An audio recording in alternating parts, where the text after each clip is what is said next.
It's time for a little comedy, a little content, and a lot of conversation. It's the Geno Jones Show, exclusively right here on YouTube. Now here's your host, Geno Jones. Hey, it's showtime. What's happening, everybody? I hope you had a great weekend. Did you have a great weekend? Okay, listen. It's a brand new day. It's a brand new week. It is a brand new month. Yes, all us May babies. All right, May. My May folks. May. Attention, all my May babies. May babies, stand up. Yes, it is our time to shine. Shout out to my fellow Taurians, like my man Dwayne Johnson, a.k.a. The Rock. Do you smell what The Rock is cooking? Turn to Big 5-0, Big Nichols 0. Happy 50th to my man Dwayne Johnson, a.k.a. The Rock.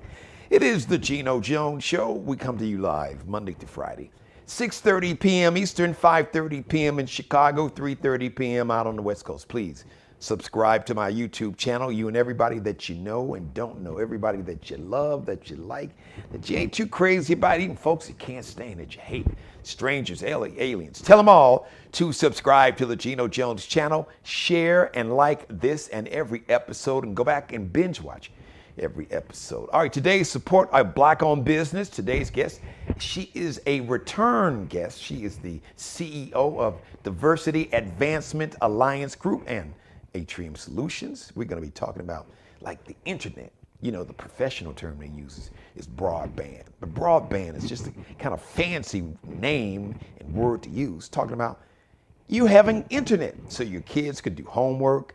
So maybe you can work from home if your job requires that. So we're going to talk about that in just a few minutes. Let me get into my monologue today. And I've been telling you, listen, this is an election year. It's a midterm election year. Voting matters. Voting matters. Elections have consequences. Now, listen, I've heard all the conversations in the barber shops. I've heard about them in the hair salons and around, sitting around playing cards or whatever. Well, it ain't gonna make no difference. And why am I gonna vote? And it's the lesser of two evils. No, not exactly. Listen, and why should I vote? Because my vote doesn't matter. Yes, it matters. Let me just ask you something. If your vote didn't matter, I just want you to ask and answer this question for yourself. If your vote didn't matter, then why is it you've got so many people trying so hard? You've got governors and you've got politicians in every state, virtually, the majority of states, not every state. We're here in South Carolina. This is one of those states, especially all these southern states, Florida and Georgia, South Carolina, Texas, Arizona, so many states, Missouri, doing everything they can to make it hard for you to vote, especially people that look like you and look like me. If voting didn't matter, why the hell would they be working so hard to make it so? Why would they shut down polling places in black neighborhoods so black people in poor and working class neighborhoods have to stand in line for 7, 8, 9, 10, 11 hours to vote? And then in certain suburban neighborhoods, they wait 15, 20 minutes, get right in and out. Why do you think it's like that? Just use some common sense. If your vote didn't matter, man, folks wouldn't be scheming and grinding so hard to limit the amount of black and brown people and just folks that believe in democracy. Because, this election, all these elections, the midterm election leading up to the 2024 election, it's really not about policy. We talked about all the policies and I've gone through that. Do you want to get those child tax credits back? Do you want, for either you or somebody in your family that's a diabetic, would you rather pay $35 a month? Because that's what President Biden and the Democrats, minus the Democrats who are really Republicans, Manchin and Sinema, would you rather pay $35 a month, your elderly grandmother or mother or dad, would you rather them have to pay $30, especially your elderly families and family members that's on a fixed income? the only income many of them get is just from Social Security. And that little money is nothing. Sometimes people's entire Social Security check, they have to spend it just on insulin alone. Would you rather pay $35 a month or $700, $800, $900, $1,000 a month for insulin? And you don't have to stop and think about that. Common sense would tell you, I'll take the $35 a month as opposed to $800, $900 a month. So voting matters. Yes, elections have consequences. So let me just share you this is another reason why your ass need to get out and vote. Okay? This is not a beauty contest. You ain't got to be in love with these folks. You know, you ain't got to love Biden. You know, he ain't God. He's not your pastor, even though some of y'all pastor, that's a whole different conversation. Some of y'all need to, yeah, that's a different conversation. Yeah, some of them got a little dirt in their closet. But anyway, here's just another reason why elections have consequences and voting matters. So there's a new book by a guy named Mark Esper. So he was the former defense secretary. As a matter of fact, when Orange Hitler, AKA you know who, that other dude that was in the White House. So right after the incident where George Floyd was murdered, which was almost 2 years ago. It was as a matter of fact, it was Memorial Day. It was Memorial Day of 2020. So right after that, you had a lot of protests, and there were a lot of people who went to the White House, protested in front of the White House, saying, listen, we need the Justice Department to get justice for what we saw, which was a murder. It was a killing. As a matter of fact, the dude who killed George Floyd is currently in jail. Ex-cop. Yes, Chauvin, Derek Chauvin.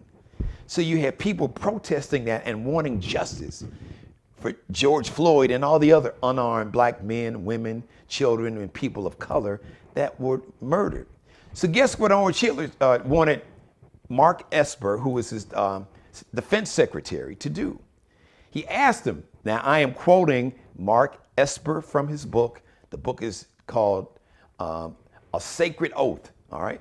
A Sacred Oath. So I guess you can go out and buy it pretty soon.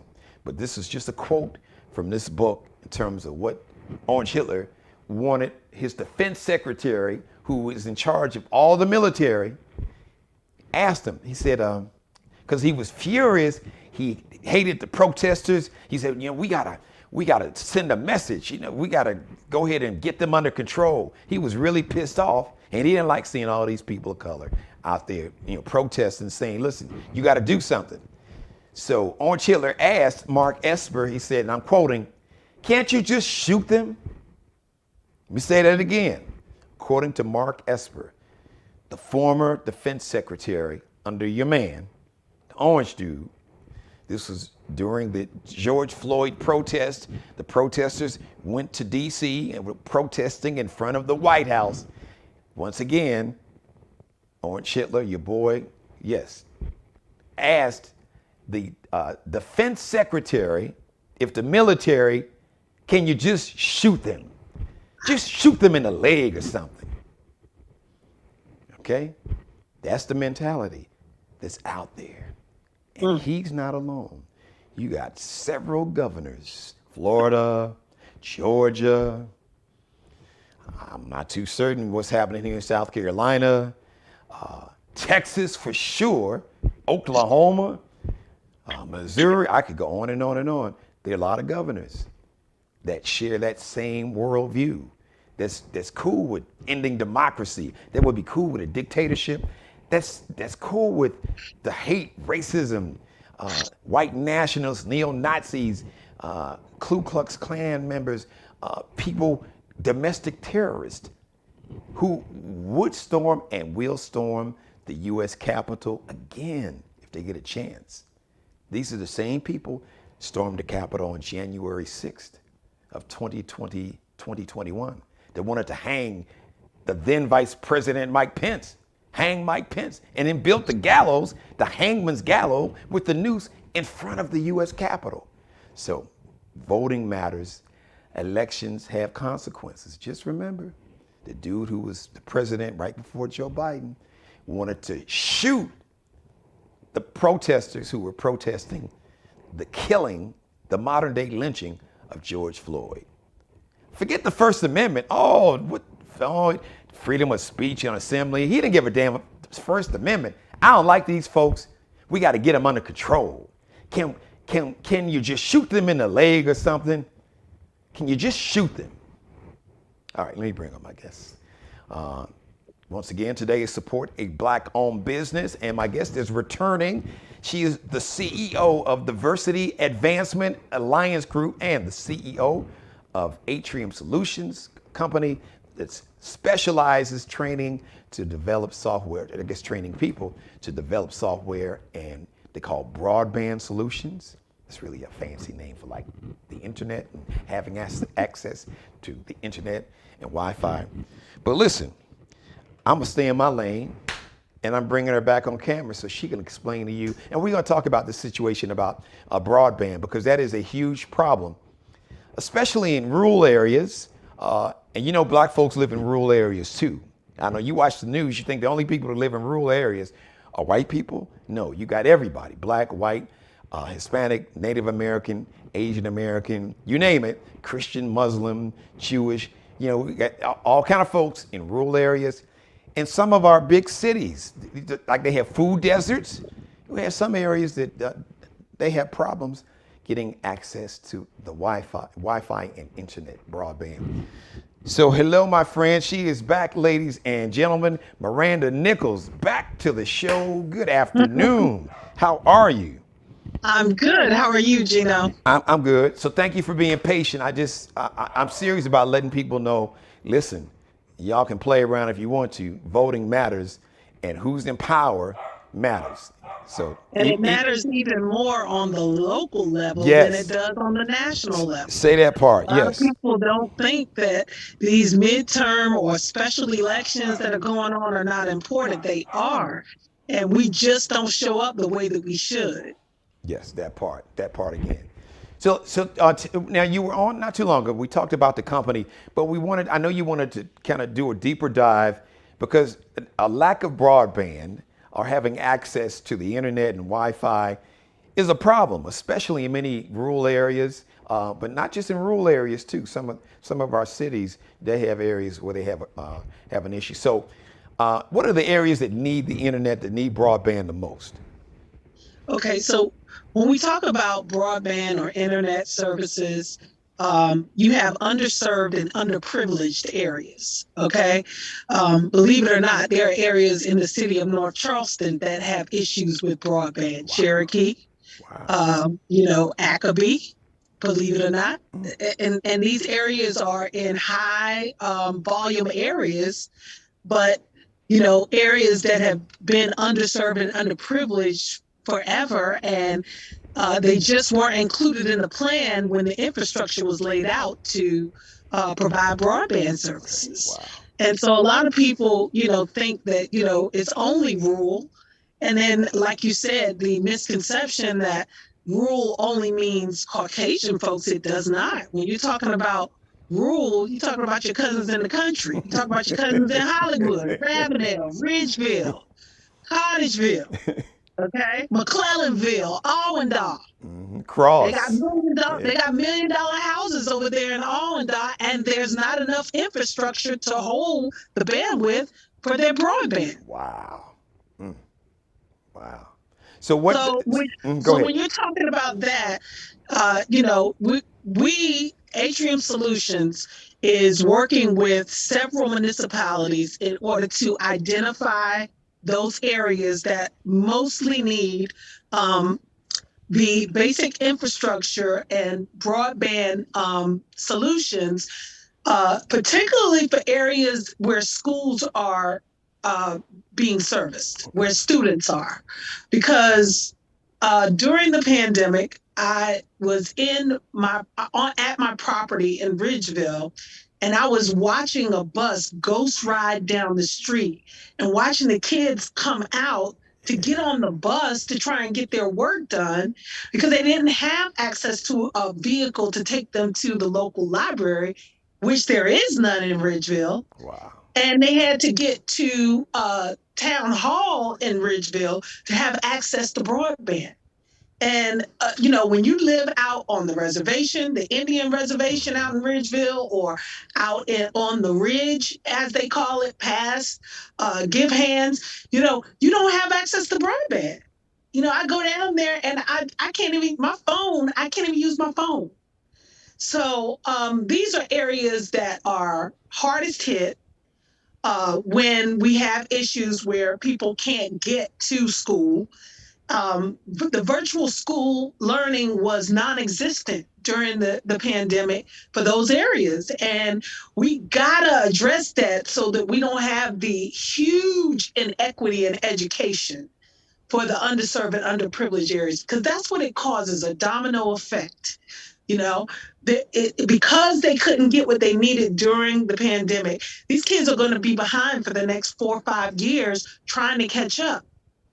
And a lot of kids are going to be pushed aside, if you will, because they weren't able to get what they needed during the pandemic. And if we happen to, Lord forbid, have to go into another hibernation, this is just going to compound the issue that we already have of the inequity in education. So it's something that I'm very passionate about because I am a mother. And, even though my daughter had access to everything that she needed, everybody didn't. And I want to make sure that everybody has what they need in order to be successful. So, Miranda, let me jump in here. Let's do this. Let's act. You and I, we're on camera, but somebody's watching us in a barber shop, in a hair salon, in a nail salon, or maybe somebody's just sitting at home around the house, just chilling. They just got off work. And they wanted to know. We're going to keep it simple for them. They want to know, okay, listen, so I hear you talk about infrastructure. So what kind of infrastructure do we need for somebody that's living in one of those communities that doesn't have, or they have insufficient broadband access? Exactly what kind of infrastructure is needed? What can they do to help solve their problem, and how you and your company can help solve that problem? Well, number one, they need to call their county administrator or their mayor, and they need to tell them, look, we need broadband out here. Our students don't have what other students need. And when I talk about infrastructure, I'm talking about the physical cable going in the ground, okay, so that a home telecom or a Spectrum can come out there and connect that cable to the pole and run internet into their house. So I'm talking about just the basic cabling that comes from a valid signal, if you will, to extend it out to the underserved and underprivileged areas. So if we got to run cable for 2 miles, then that's what we have to do to provide the infrastructure for us to be able to get cable into into that person's home. Let me jump in and ask what may seem like there's really no such thing as a dumb question, but I'm sure somebody's probably watching and saying, well, wait a minute, damn, why doesn't some of those communities, why don't they already have, cables laid in the ground or wherever they put the cables? Why don't they have that already? Okay, let's go back to your first conversation, because people didn't vote, okay? And they didn't have a say-so in how the revitalization plan or whatever plan for additional infrastructure was being laid out in their city or their town. And so you don't have a voice, and it's just, like I said, it's a domino effect. When you do not have a voice, when you don't vote, you don't exercise your right to vote, then whatever these people want to do in your city or town, that's what they're going to do. And they're going to do it where the most tax dollars are being spent. Which is why Mount Pleasant will never have to worry about broadband and infrastructure. Okay? Crowfield will never have to worry about that. Coosaw Creek will never have to worry about that. But we have to be diligent enough to make sure that our underserved and underprivileged communities, even though they didn't do what was necessary on the front end, we got to make sure that they don't get washed away on the back end. And so Finish. I'm really working with municipalities. When I say municipalities, I'm talking about Charleston County, Dorchester County, Berkeley County. I'm going to these folks and I'm saying, look, hey, I have the capability to be able to come and bring broadband to these underserved, underprivileged areas. We are a minority owned, woman owned business, and we're doing it in other areas. We're doing it in Horry County. We're doing it in Florence County. Let me do it where it matters, which is home. So what kind of response have you gotten from these cities and towns, or I guess the leaders in these cities and towns and counties? It's been a great response, actually. Good. We're making some headway with Charleston County and with Dorchester County. So I think that we'll see something happening by June. Okay. Because you know, the ARPA funds have to be allocated before the July time frame, because those funds, basically, if you're not using those funds, they're going to go away. Okay. To the municipalities that are using it. You know, Columbia will look at the state budget and say, oh, you know, Dorchester County isn't using their money. Let me get their money. They'll go to the governor and they'll ask the governor for their money. Wow. And then they got to give a plan as to how they're going to spend that money and when, or that money is going to be pulled back to the state so that they can allocate it to Columbia. Because Columbia is spending their money rather than give it back to the government. But you also got the infrastructure bill that's going to be hitting in July. So those dollars are also going to be spent. There's broadband money set aside for the infrastructure dollars as well. So the money is there. It's available. We just got to make our voices heard in those underserved, underprivileged areas. So that was my final question before I lose your live shot. I got about 2 minutes left. I want you to leave the viewers with a message. Give them an action plan of what they can do. And if anyone wants to reach out to you to get some more information or to work with your company or solicit your services, give us your contact information.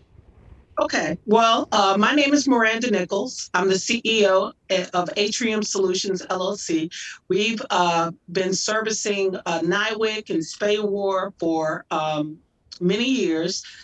We started in 2016. So we're 6 years in, but we also have been providing broadband solutions to other areas. My recommendation is, if you live in an area that does not have broadband, you should have gotten a survey from the state to ask you whether or not you have broadband, if you have school-aged children. If you haven't gotten that, then you need to be calling your mayor or your councilman, and you need to say, look, we need broadband. And it needs to be a concert of people, not just one or two, because the loudest squeak gets the oil. That's right. Okay. So you got to be boisterous about it so that we can help you. And I can be reached at atriumsc.com.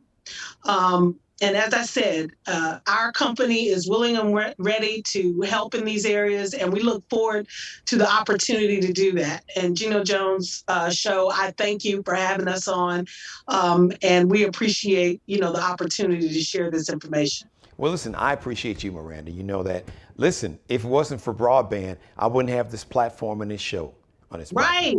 Okay, so this is no brainer. So for all you all that love YouTube and TikTok and going on Facebook and Twitter watching videos, hey, guess what? You can't watch that stuff on your phone or your tablet if you don't have broadband that gives you internet access. So we like to make it real simple where you can understand. Put it right here, eye level, so you know exactly what's going on. Thank you, Miranda Nichols. Support a Black-owned business. I know we will definitely have you back on. Keep us updated. This is really, really important, and especially now, just think about, like you said, the pandemic. So many people had to work from home.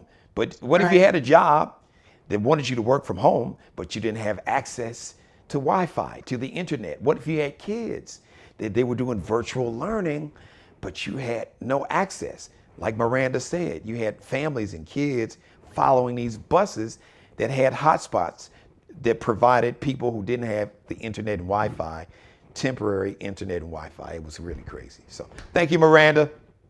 Thank you, Geno. All right, that's really important, guys. Miranda, she really just talented sister, brilliant. Like she said, reach out to your mayor, your governors, whoever represents you in the state, your state representatives, your state senators. You don't have broadband, you don't have internet, or yours is real slow, or it's dropping out. Contact them. All right, contact your whatever provider you got, and if that doesn't get the job done, they'll say, well, it ain't us. Then contact these people that you vote for, or when you don't vote, people who do vote, the money and the resources and the broadband goes to those neighborhoods, like we just explained to you. Thank you for letting me be a part of your life. As always, God bless each and every one of you, God most of all. Thank you for letting me do the Geno Jones Show. I come to you live Monday through Friday, 6:30 p.m. Eastern, 5:30 p.m. Central, 3:30 p.m. out on the West Coast. Please subscribe to the Geno Jones channel. You and everybody you know and don't know, from the folks you love to strangers that you never seen before. Tell them all to subscribe to the Geno Jones channel. Share and like this and every episode. Shout out to Mr. Markel Bailey, the official barber and hairstylist for the Geno Jones Show. That's right. He keeps the cut, keeps me tight and right there, ladies and gentlemen. Check out his Instagram page. Check out he is an artist, a hair artist. Check out his work online.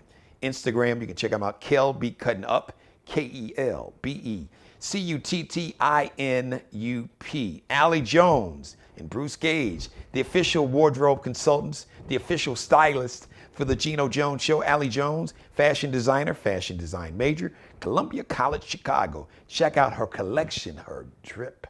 Oh, her fashions are fabulous. Check it out online. Lexi with 2 X's, LEXXIE .Nicole _line below designs. That's Lexi with 2 X's .Nicole _line below designs. And Bruce Gage is on Instagram, Miglio Di Mario Uomo. Okay, here we go. MIGLIODIMARIOUOMO. That's MIGLIODIMARIOUOMO. Miglio Di Mario Uomo. It's an Italian name. But check out his collection. Check out his drip. Check out the fashions. He has his own signature line, the Mario Uomo line. So check it out. All right, I love each and every one of you. Mother, I love you more than life itself. Let me just, before I get out of here, see, did anybody just try to, sometimes folks jump in the chat room and, okay. Shout out to everybody that's watching me live. Shout out to everybody that jumped in. Somebody that came holler at everybody, so many people. I want to thank you for the conversation that goes on live. When I'm live on camera, it's open live. It's a live chat room open. All right, the next live edition of the Geno Jones Show is going to be a Tuesday, 6:30 p.m. Eastern. You got that? 6:30 p.m. Eastern. Once again, like I said, I can't thank everybody enough. Thank you for watching the show. And on my way out the door, let me just say one more thing. As always, please be blessed. And let's pray for peace. All right, see you live Tuesday afternoon, evening, 6:30 p.m. Eastern, that is. Subscribe and tune in to the next episode of the Geno Jones Show, exclusively right here on YouTube.